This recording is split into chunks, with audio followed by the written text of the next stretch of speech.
2 months ago, I had the opportunity to visit the United States. Even though Canadians and Americans seem very similar to each other, there are a few differences I noticed while on the trip or knew beforehand. For starters, here in Canada, we don't have Chick-fil-A, but that's not what this video is about. Instead, it somewhat has to do with these road signs. You're probably thinking it might seem obvious that it's telling me that I'm just under 200 kilometers away from Minneapolis. But what if I told you that these numbers aren't representing kilometers? Instead, this sign is saying that I am 198 miles away from Minneapolis. Now, to my non-American audience, you're probably thinking, what's a mile? Well, it's roughly 1.609 kilometers, but just like Chick-fil-A, figuring out what a mile is not today's video's topic. During this US trip, even though I would read the speed limit signs in miles, for some unknown reason, I continued to read these specific road signs in kilometers. This made me wonder, why does the US still use the Imperial System? Why don't they just switch over to the metric system? Starting off, contrary to popular belief, the United States is actually one of 3 sovereign states that still prefer the Imperial System, the other 2 being Liberia and Myanmar, the former of which was actually founded by freed American slaves. Before worldwide metrication occurred, many countries used their own form of measurement. The Imperial System was developed by the British and came into official use in the United Kingdom in 1826, replacing the Winchester standards which had been in use since 1588. The French are widely credited as being the inventors of the metric system, adopting it in 1795 during the French Revolution. The metric system was made to provide a more rational and standardized system when it came to measurement. In case you're unsure of what I meant by any of that, this should help. Let's start off with some questions regarding imperial measurements. How many inches are in a foot?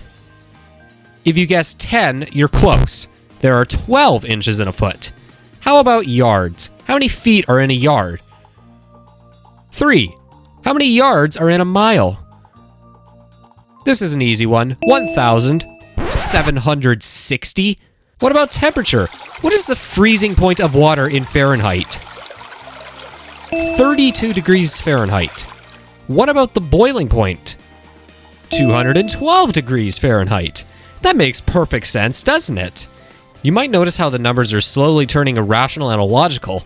How come there are 1,760 yards specifically in a mile? Why not just 1,000 or 2,000? Same with feet. Why is there not 5 feet in a yard and 10 inches in a foot? Now, on to metric measurements. How many millimeters are in a centimeter? 10. How many centimeters are in a meter? 100. How many meters are in a kilometer? 1,000. What about the freezing point of water? What is it in Celsius? 0 degrees. And the boiling point? 100 degrees.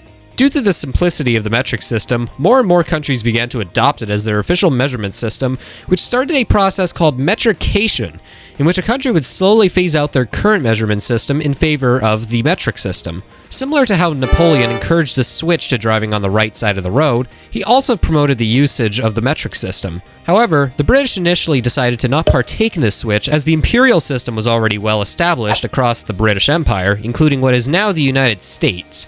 Metrication became more gradual in the 20th century, with almost every sovereign nation having adopted it, including the United Kingdom, whose metrication process started in the 1960s. There were attempts in the United States to switch to the metric system, with the United States Metric Board, or USMB for short, being formed in late 1975 from the Metric Conversion Act of 1975 to encourage metrication. Keep in mind the word I put emphasis on there: encourage. Unlike other countries, the switch was not mandatory, but was rather encouraged. Since many Americans were already familiar with the imperial system, they resisted the change. Eventually, the USMB was abolished by then-President Ronald Reagan in 1982, halting the metrication process in the nation. The imperial system continues to be used in daily lives in the United States, with students being taught about the metric system in school.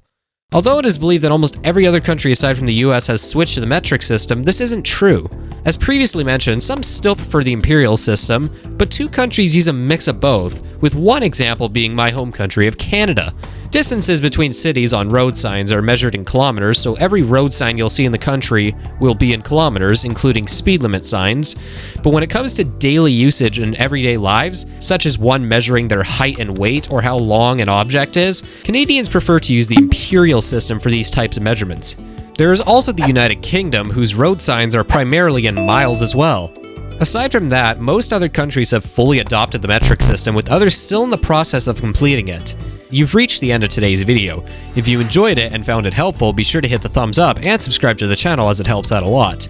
This is Geo Today, heading out to go eat geography for lunch.